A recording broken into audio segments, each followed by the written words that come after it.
På Hvidovre Hospital ligger Danmarks største fødeafdeling. 365 dage om året valfarter højgravide fra hele Storkøbenhavn til fødeafdelingen for at få hjælp hos en jordmor. Så der kan både komme faces og hele sådan pivetøjet med ud. Og jeg filmer det hele, så du kan få lov til at se det bagefter, hvad der kommer med ud.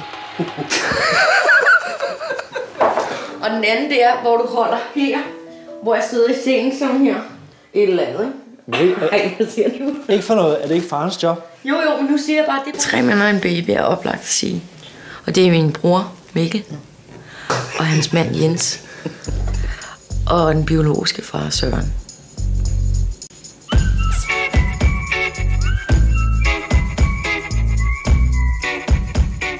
Søster, hvor er kortet over, hvor vi skal stå? I en lejlighed på Vesterbro forbereder højgravide Christine sig på at skulle føde sit første barn. Broderen Mikkel og hans mand Jens skal for første gang i deres liv sætte deres ben på en fødestue. Babyen, de venter på, er en lille pige, og resultatet af en affære, Christine havde sidste år. Jeg er ude og have det festligt, og der møder jeg den biologiske far, Søren. Og vi indleder et forhold, hvor vi har et intimt forhold og går ud og spiser og har nogle hyggelige stunder. Og der opdager jeg det så, at jeg var gravid. Og da jeg så fortæller ham det, så bliver han først glad. Men siden får han gennemtænkt det, at han har ikke lyst til, at han vil være en del af det ansvar, det er at have et barn. Jeg håber også, at han bliver glad. Og så uanset hvordan, eller hvor meget han kommer til at se det så. At det bliver en lykke. Altså for barnet, for ham, for... Ja, det er ikke for hende, der bliver besværligt. Det er ikke alle mennesker, der bare kommer og hjælper hinanden på den måde, som I gør for mig. Nej. Eller omvendt. Nej, lige præcis. Vi forventer, at du gør det samme også, når vi skal. Mm-hmm. Det har jeg også gjort. Altså, hun nedkommer, ikke? Mm-hmm. Så de 2 mænd, de skulle i hvert fald være en del af et barnets liv. Det havde jeg tænkt hele vejen. Og det tror jeg også, det var det første, de sagde, da de hørte det. At nu skulle de være far, eller tante og tante, eller mor og mor. De kan godt lide at lege med, hvad for en køn man nu er, når man er til mænd, ikke? Men pyt, de skal være med. 3 mænd og en baby er oplagt at sige. Måske der kommer der en 4. mand ind en dag. Det kunne jeg da helt personligt godt tænke mig. Men overfor den her pige, der kommer der til at være 3 mænd, 3 fædre og 3 støtter til mig.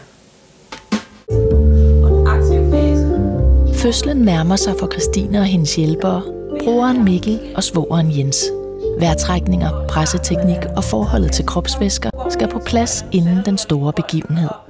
Christines veninde er kaldt ind som fødselscoach. Nogle starter direkte med, at vandet går. Eller at vandet siver. Det kan sige både plads, og så står man med sådan en ordentlig vandfald ned.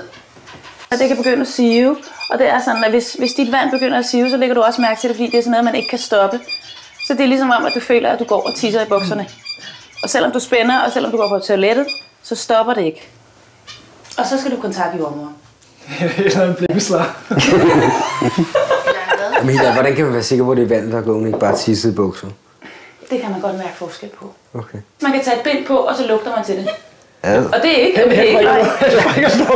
Nej, men det kan man da selv gøre. Jo.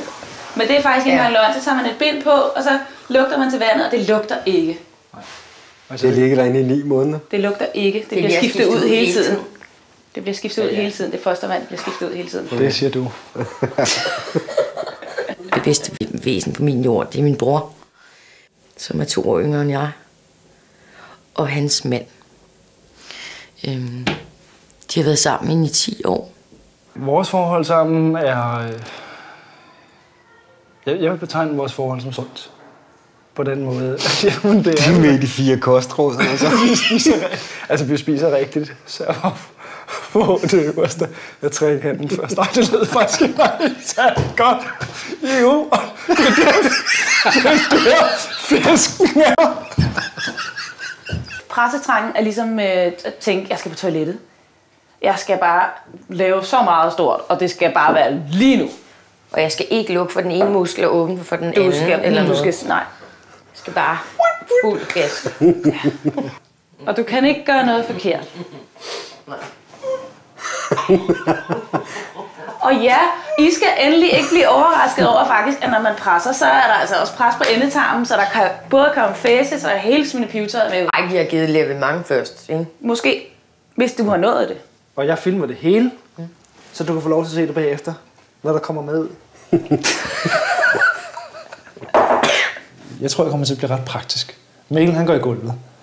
God gør det så. Det er lige nøjagtigt omvendt. Det bliver praktisk, og du bliver tudeprinsesse. Det er når der kommer det er det da ikke, når det er en presset situation, så er der mig, der holder hovedet koldt og siger, godt, så gør vi sådan og sådan og sådan. Du siger bare, det er psykisk alt sammen, og så besvimer du.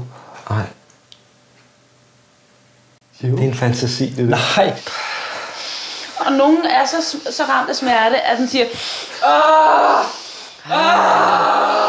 og man skal ikke være lydforskrækket. Sig nu noget. I gør det altså. Hvis I gør det der, så slår jeg. Men det kan være. Christine, jeg vil gerne lige have, at du prøver det. Kom nu. Og ikke trykker, man giver slip som sådan en.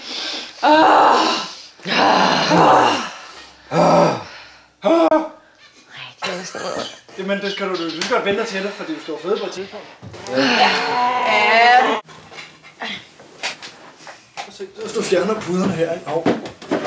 Søster? Ja, nu skal jeg til at... Kommer ikke til at stå i sofaen. Jeg er ikke derhjemme. Fordi du ved ikke, hvad der sker. Ja.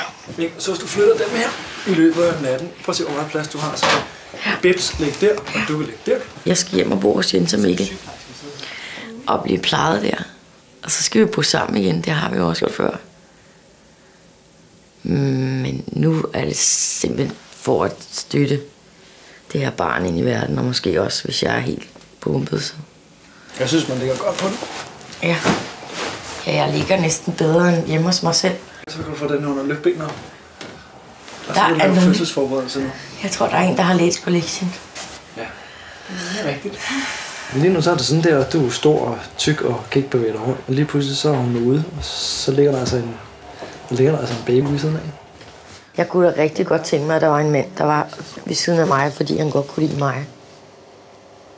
Og faren til barnet kan stadig godt lide mig, men vi er bare ikke forelskede eller elskende. Hoveddelen af graviditeten har været... Ja, har jeg forholdt mig til, at jeg stod alene med det her valg og ansvar. Men gik med mit lille håb om, at jeg troede nok lige, at han godt ville være med.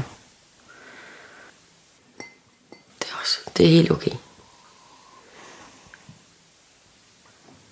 Der kan ske meget. Vi har resten af livet. Ja.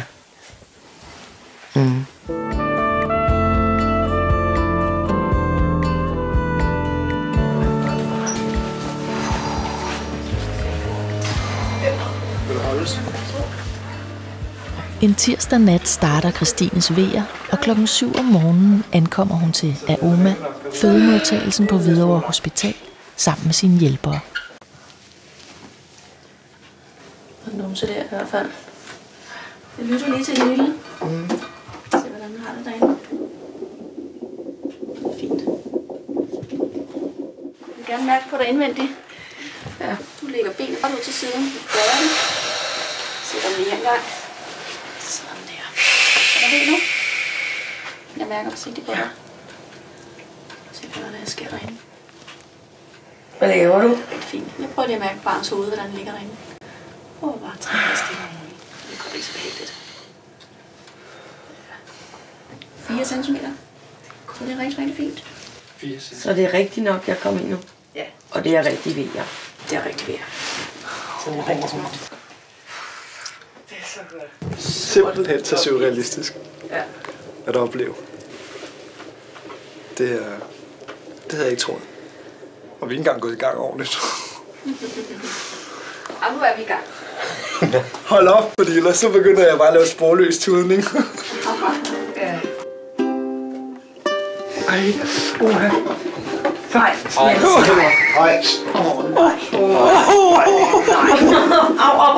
Au, helvede. For helvede.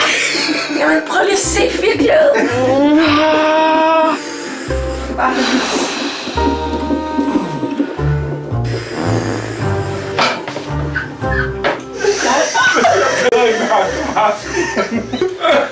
Nu skal du altså lige stå ned.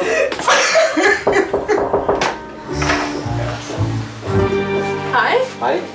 Goddag. Ja. Jeg hedder Louise, jeg er jordmor. Hej, Louise. Hej. Hej. Mikkel. Mikkel. Bror. Du er bror. Ja. Hej. Jens. Svoger. Svoger. Gift med Mikkel. Ja, du er... Så det er de to mænd, der Ja. har passet mig i Ja, svangerskab. okay. Svært tid. Okay, ja. Ja, Ja. Helt vildt meget. det er meget varmt. Skal være her Det tror lidt jeg længe. ikke også. Jamen, ja. Kommer lige sigt. Og det er aldrig også efter. det ved jeg. I har det hele.